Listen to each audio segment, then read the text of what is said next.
누구나 언젠가는 자신의 삶을 바꿔야 한다는 생각을 하게 되는 순간이 옵니다.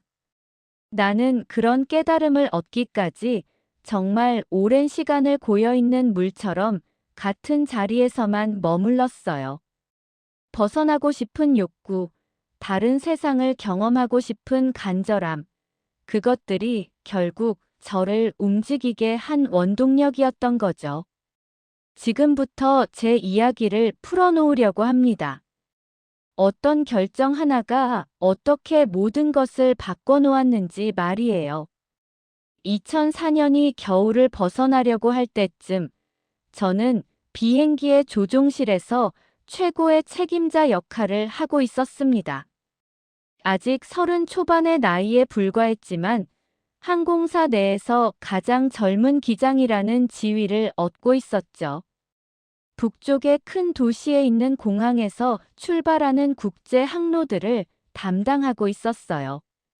아침 해가 뜨기 전 어두운 새벽에 공용 차량을 타고 이동할 때 나는 세상 누구보다도 운이 좋은 사람이라고 믿고 있었습니다. 위에서 선택받은 존재, 능력을 인정받은 특별한 사람으로 자신을 규정하고 있었던 거죠. 그런데 현실은 완전히 다르다는 걸 깨닫는데 그리 오래 걸리지 않았습니다. 어느 봄날 활주로의 끝자락에서 항공기를 멈추는 그 순간부터 모든 것이 색다르게 보이기 시작했거든요. 나는 당시에 리처라는 이름으로 불리고 있었어요. 그 이름을 사용하던 동안 내 인생 전부를 걸어두었지만 결국 그곳을 떠나갔습니다. 현재 당신이 듣는 이 음성은 그런 결단의 결과물이라고 할 수 있어요. 하늘로 나가는 일은 저의 정해진 길이라고 생각했습니다. 아버지도 창공을 깊이 사랑하셨던 사람이었으니까요. 공군에서 비행을 경험했던 분은 어린 시절의 나에게 이런 말씀을 해주셨어요. 날개 달린 것들이 날아야 제 생명을 누릴 수 있다는 의미의 조언을 말입니다. 그 표현이 깊이 박혀 나는 계속해서 하늘을 향한 열망을 품게 되었고 결국 그 꿈을 따라 항공 분야로 나아가게 되었습니다. 2004년 2월이 되었을 때 저는 매일 낡은 구형 여객기를 조종하는 업무를 반복하고 있었어요. 소비에트 시대에 제조된 그 기체는 사실 국제적으로는 이미 현역에서 물러난 지 오래인 장비였습니다. 그러나 그곳의 체제에서는 이것이 가장 앞선 기술이라고 주장하며 운용하고 있었죠. 저는 중국의 수도로 가는 항로를 자주 담당했습니다. 중국과의 왕복은 지배 체제에 의해 엄격하게 선별된 일부 인물들만이 허락받는 특권적 행동이었으니까요. 처음으로 뭔가가 틀렸다는 의심이 생긴 건 중국의 도시에서였습니다. 그곳의 비행장을 보고 깊은 충격을 받았어요.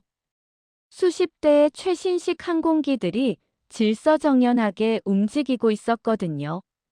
한국의 항공사, 중국 남방항공, 중국 국제항공 등 여러 국제 항공사의 기체들은 우리가 타고 있던 비행기와는 완전히 다른 세대의 장비였습니다. 이때 처음으로 뭔가 부조화가 있다는 생각이 명확하게 들었어요. 호텔방에서 화면을 켜보니 한글로 번역된 텔레비전 드라마가 나오고 있었습니다. 남쪽의 이야기가 펼쳐지고 있었던 거죠. 카페 같은 공간에 앉아있는 젊은 사람들이 자유롭게 웃고 수다를 떨고 있었어요. 어떤 압박감도 없이 자연스러운 감정 표현을 하고 있었습니다. 화면에서 눈을 돌릴 수가 없었습니다. 그 화면 속 거리의 풍경이 베이징보다도 훨씬 생생하고 화려해 보였거든요. 새벽 시간에 혼자만의 시간을 갖고 작은 단파 수신기를 켜봤어요. 그런 기계를 소유하는 것 자체만으로도 정치 범죄자, 수용소에 보내질 수 있는 죄목이 될 수 있었습니다.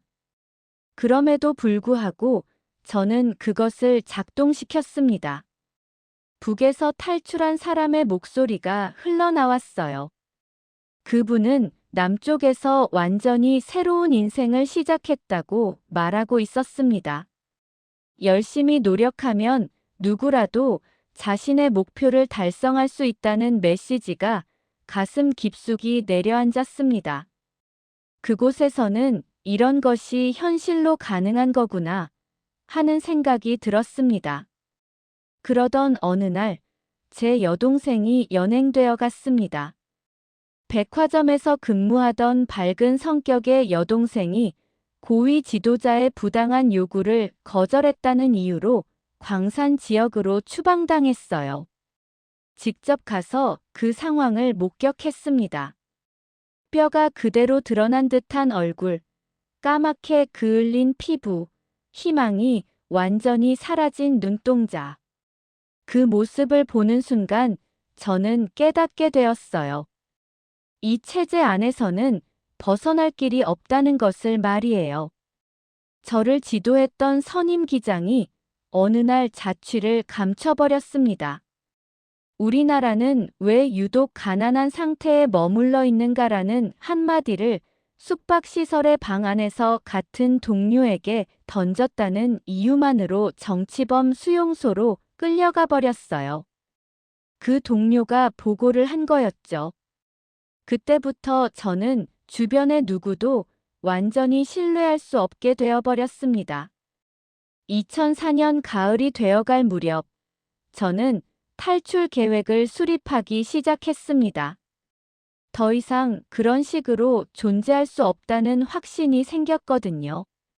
거짓으로 가득 채워진 이 체제, 언제 갑자기 체포될지도 모르는 불안감, 가족 전체가 순식간에 파멸할 수 있는 이 상황에서 탈출하려고 했습니다. 엄마와 나눴던 마지막 대화가 자꾸만 생각났어요. 엄마는 내가 어떤 결단을 내리든 막지 않겠다고 말씀하셨습니다.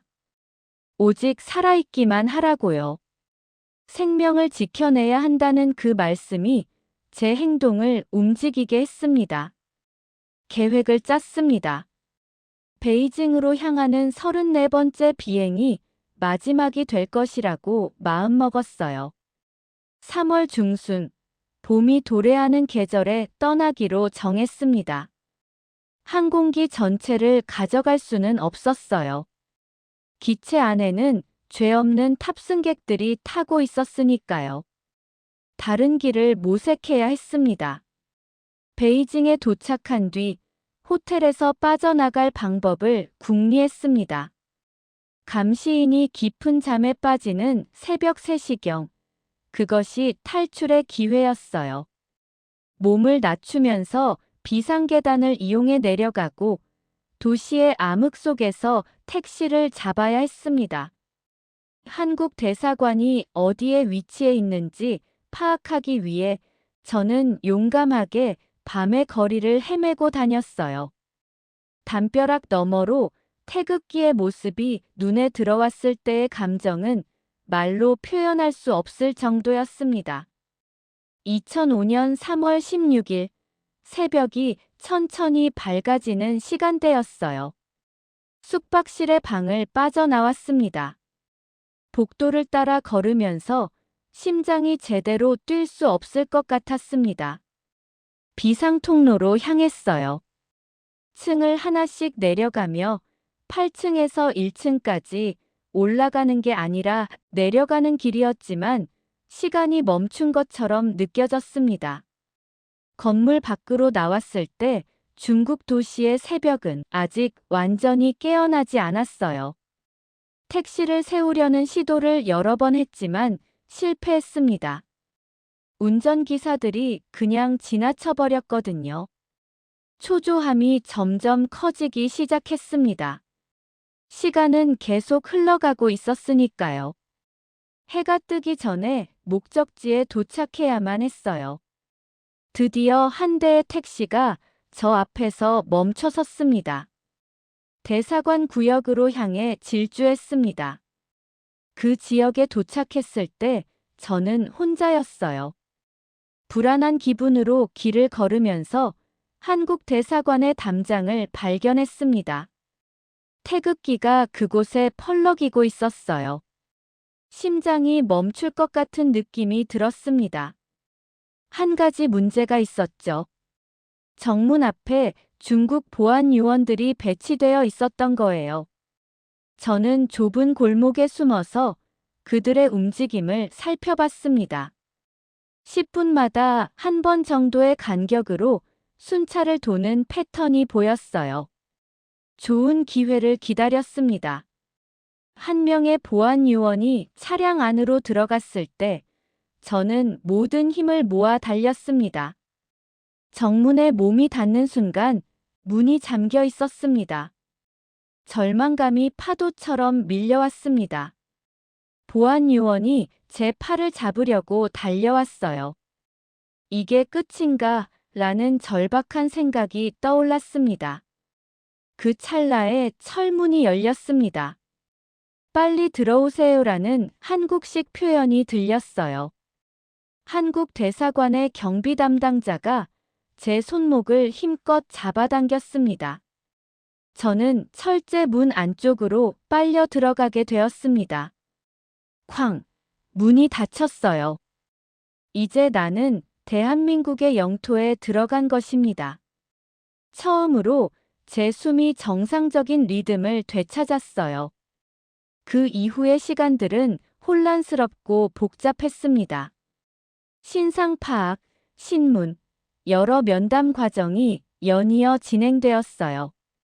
정보기관의 담당자가 제 경력 사항에 관해 끊임없이 물어봤습니다. 항공사의 기술적 세부 사항, 군사적 상황, 지배 조직의 체계에 관해서요. 저는 알고 있는 것 모두를 진술했습니다.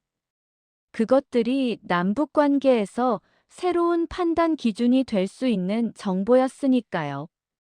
적응 교육기관에서 보낸 기간은 새로운 환경에 익숙해지려는 노력의 연속이었습니다. 금융 계좌, 플라스틱 카드, 온라인 서비스, 이동통신기기 같은 것들이 모두 생소했어요. 대형 유통점에 가서 본 상품들의 진열 방식은 신기함을 훨씬 넘어 큰 충격이었습니다. 값싼 가격에 바나나 다발이 팔리고 있었거든요. 그 과실이 뜻하는 바를 아세요? 북에서 바나나는 외화로만 구입할 수 있는 매우 귀한 물품이었어요. 가장 큰 어려움은 새로운 직업 경로를 개척하는 것이었습니다. 저는 여전히 조종실에 앉고 싶었어요. 다른 분야의 일은 알지 못했으니까요. 그래서 밑바닥부터 다시 시작하기로 했습니다. 영어 학습 기관에 등록했어요. 중학교 학생들과 같은 반에 앉아 문자를 배우기 시작했습니다. 매일 밤 발음을 연습하고 단어를 암기했습니다. 입술이 경직되어서 제대로 된 음성이 나오지 않았지만 계속 반복했습니다. 항공 분야 자격증 시험에 도전했어요. 개인용 조종사, 계기 비행 능력, 사업용 조종사, 운송용 조종사. 단계별로 시험을 봤습니다. 2년이 소요되었습니다. 북에서는 3,000시간을 비행했지만 여기서는 처음부터였어요. 항공사와의 첫 번째 채용 면접은 불합격으로 끝났습니다. 두 번째, 세 번째 시도도 떨어졌어요. 북쪽 출신 조종사가 우리 회사의 항공기를 조종해도 될까라는 질문을 받았습니다. 회사의 이미지 관리 때문이라는 설명이었어요. 그래도 저는 계속 지원서를 제출했습니다. 수십 번을 지원했습니다. 2008년이 되었을 때 어느 항공사가 드디어 문을 열어주게 되었습니다. 부기장이라는 직책으로 시작하게 되었어요. 정식 조종사와의 첫 출발지는 일본의 도쿄 나리타 공항이었습니다. 조종실의 의자에 앉는 순간 모든 것이 실제와 같은 느낌으로 다가왔습니다. 고도를 상승시키며 저는 한국의 하늘을 마주했어요. 불빛으로 물든 도시들, 그 위에 청명한 대기, 국경이 없는 영역. 착지할 때 정식 조종사가 이렇게 말씀하셨어요. 훌륭한 착지 조작이었습니다. 그 짧은 한 문장이 제 마음을 충만하게 채웠습니다. 인정을 받았다는 기분이었어요. 5년간 부기장 역할을 수행했습니다. 수천 시간의 비행 시간을 기록했어요. 동료들이 점차 저를 받아들이기 시작했습니다. 북쪽 출신이라는 꼬리표가 아닌 한 명의 숙련된 전문가로 바라봐주게 되었습니다. 그러한 인정 덕분에 저는 성장할 수 있었어요. 2014년 저는 정식 기장이 되게 되었습니다. 조종실의 왼쪽 자리를 차지하는 순간이었어요. 팀 기반의 체계로 업무를 수행할 수 있게 되었습니다. 부기장들의 의견을 청취하고 공동으로 판단하는 업무가 가능해졌어요. 그것이 진정한 비행이라고 배웠습니다. 지금도 저는 계속 하늘을 가르고 있습니다. 인천공항에서 출발하는 국제 항로, 또 다른 대륙을 향한 여행의 경로 위에서요. 가끔 북쪽의 상공을 통과할 때가 있어요. 그럴 때마다 어머니가 떠오르고 여동생의 얼굴이 떠오릅니다. 아버지께서 남기신 표현을 다시 한번 음미하게 됩니다. 하늘에는 국경이 존재하지 않는다는 그 말이요. 제가 이 지점까지 도달한 것은 우연적 행운이 아닙니다. 절대로 포기하지 않는 의지, 시도해볼 가치가 있다는 신념, 그리고 이 국가가 제공한 기회. 이 세 가지 요소가 저를 현재의 위치로 이끌었어요. 현재도 저는 수백 명의 승객을 태우고 창공을 누비며 전진합니다. 그 과정 속에서 저는 자유를 체험합니다. 절실한 의미의 자유를 말이에요.